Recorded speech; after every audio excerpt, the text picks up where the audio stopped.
Hey y'all, it's Jofer, the cranky old gay guy. And today we're going to be talking about clickbait. That's right, clickbait and how it makes me cranky. So crank it up and let's begin. You know when you are online and you see an image and it looks like a rowboat in the middle of an ocean and there's a triangle drawn around it and maybe some dotted lines that go to an X and it says, I never thought I would have discovered this. So you click on that thinking, oh, it's a story about hidden treasure. And you're reading it and you're hitting ad after ad after ad. And it says next page, next page, next page. And you go on and on through this thinking, when is it going to get to the story about the rowboat? And the X marks the spot, secret treasure. It doesn't. It's a story about a vitamin supplement that makes your fingernails grow long. It has nothing to do with the picture. That was just clickbait because whoever posted this is getting paid per click. And every time you hit next to get to the next page, that's another click. So it's bullshit and I'm tired of it. Next up, clickbait again. You see this on a lot of YouTube channels. And if I was smart, I would do it myself. And what it is they'll show a still photo with some words across it, like, I don't know, have I found my true love? Have you found yours? Click here to find out. And you think that the YouTube channel, that story that day is going to be about that. Well, what'll happen is it's something else entirely. And somewhere in that channel's show, it'll say, oh yeah, I wasn't sure if I found my true love. I guess I didn't, or I guess I did. And it's just that one sentence that pertains to the true love. And that's all it is. It has nothing to do with the still photo that was at the beginning to get you to click on that and watch it. And it's just bunk. So right now, what I do is I put out a reel on Facebook that will just be a quick 30-second piece of me and of it, whatever the title of today's topic is. Like today's was clickbait, crank me up, cranky old gay guy, at cranky old gay guy. It was plain, it was simple, it was sweet. And I'm sure that everyone appreciates the minimalism of it all. But I guess if I advance and start getting, multiple followers or want multiple followers, I'm gonna have to trick them into clicking and joining just to see what I've got going on here. Does it seem dishonest? I don't know if it's dishonest, but it is kind of crappy. But it's called marketing, and I guess everyone does it. And undoubtedly, I'll fall into the same trap eventually. Next up, you will see an ad or a little blurb at the bottom of a news story, and it'll say, we sadly say goodbye to Clint Eastwood. And we think, did he die and I just missed it? I'll go on Google, Clint Eastwood death. No, he's not dead. So what are they talking about? So eventually I will look up that story. And what it is we're saying goodbye to Clint Eastwood because Clint Eastwood is, I don't know, moving out of his neighborhood. So it'll say, neighbors say goodbye. They're sad to see him go. Did he really move? I don't know. Did the neighbors say anything? Absolutely not. It's like ads that say, the internet is mad at so-and-so. No, the internet's not mad. The internet is not an entity. Now, is there any truth to that statement? Perhaps. They will pick one or two or three or five or whatever people that are upset at something that someone said and attack them for it and make it sound like it's this major story when it's not.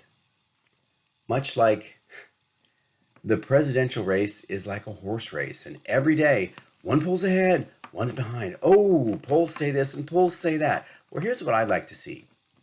0 polls, period. You have 6 months to run for president, where you can actually have paid ads or ads on television, billboards, etc. Nothing before that. You are guaranteed X amount of radio time and X amount of stations. You and whoever you're running against have the exact same set up so everything's fair. TV time, I don't think that it should be costing what it is now, and there's no reason to raise so much money because that money is just making a lot of people rich, and it's not the people who are voting. So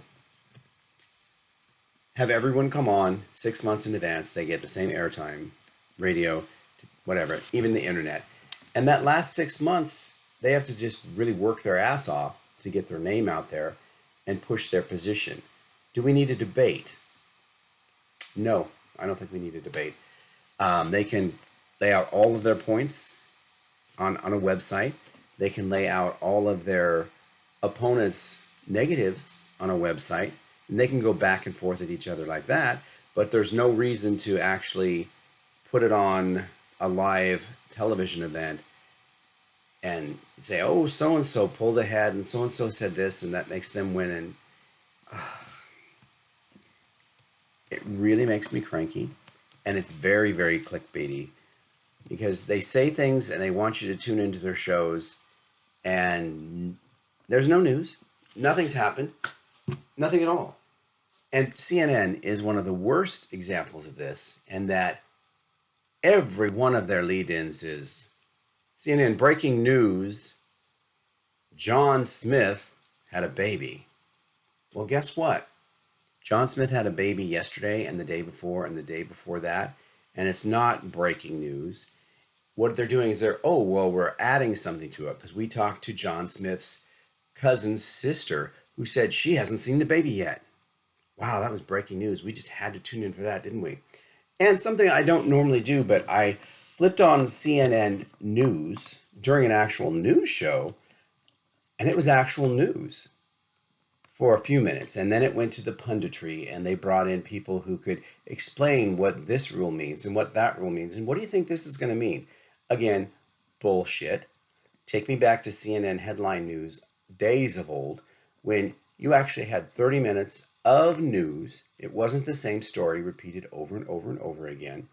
And it wasn't bent like it is now, saying one person's better or one person's worse. It was just news straight down the center. And Fox News at one point was like that too.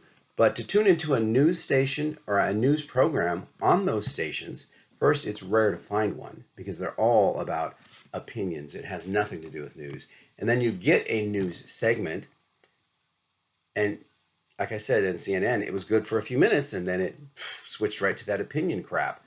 So that's clickbaity too. And it makes me cranky. The heat that we have today, it's very warm, doesn't make me cranky. Cold weather makes me cranky. Keep that in mind. So all of you viewers who live in Palm Springs and have a spare room, when winter comes around, how would you like to house a cranky old gay guy as a guest? I'm quiet. I don't take up much space. I could go out and eat all my meals out. It's not a big deal. I'm very clean and tidy. I wouldn't bring people home. Um, just be your house guest for a few days. That would be really cool. I like meeting new people. No expectations as far as we don't have to hang out. You don't want to hang out. You don't have to let me meet your friends. That's totally fine too. I would just like to come down and enjoy Palm Springs when it's winter here and it's beautiful there.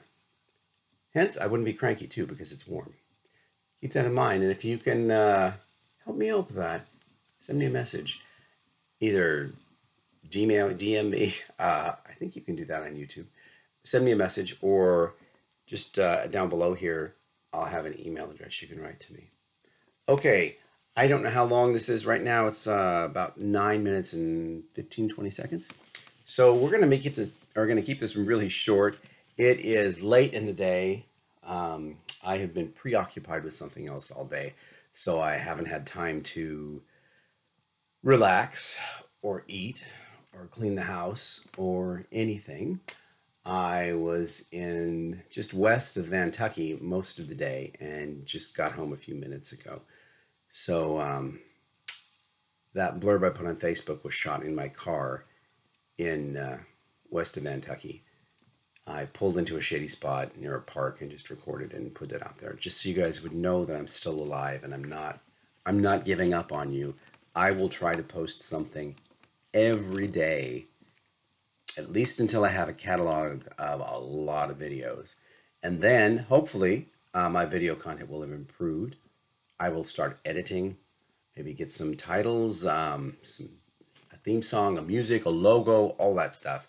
But right now, this is skin of my teeth video. Is it gorilla? No, it's not gorilla, but it is skin of my teeth. It is Tuesday evening, Pacific Coast time. I don't have any plans for 4th of July that I'm aware of. I hope that you do, and I hope that you're planning on something fun. With that being said, I am going to let you go now.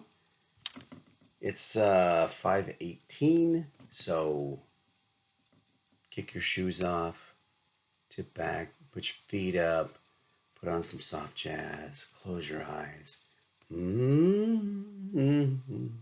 hum something like that. And today oh, brain fart again. Guess what, everybody? I didn't talk about my sponsor. Okay, just a sec. Here it is. 35 letters from a mother to her son. You know, if everyone read this book, I could quit talking about it, and I could get a new sponsor. Okay, and today's shout out, I need to give a shout out to someone or something, a web series or a podcast. Okay, there is a podcast that I listen to sporadically. It's two comedians, Sara Colonna and Mary Radzinski. One is LA based and one is based in Philadelphia. And I think that they do this like a Zoom podcast. But I just listened to the audio version. I enjoy both of their comedy quite a bit. I like their humor. And they do laugh a lot, which is funny as well. I don't listen to every episode because their primary podcast is recapping Married at First Sight, a show that I don't watch. But luckily, it's off season, so the last few have been fun. And they're not talking about things I know nothing about or have zero interest in. When I first found them, they were reviewing Lifetime movies that I hadn't seen, but the first one had Eric Roberts in it, and I think he did 3 of them, and they reviewed all of them. But the way they recap it is delightful. It draws you in, it lets you know the story, and it's funny. It was funny. So check them out. That is Are You My Podcast? That's what it's called. Are You My Podcast? Sara Colonna, Mary Krasinski on all your streamers of podcasts, you'll be able to find it. And I will put a link in the description below. Check them out. They're funny. If you chat with them, tell them I sent you because I'm a fan, a big fan, just not fan enough to listen to them talk endlessly about Married at First Sight. But even the way they do that is funny. So if you're into reality TV, you know, you're going to like it even more. So link below. And if you have anything to say to me, you can say it in the comments. Or if it needs to be said privately, or you need to send me a picture that's privately from you, you can send that to crankyoldgayguy@gmail.com, and that will also be in the description below. So in the words of Carol Burnett, I'm going to wish you good night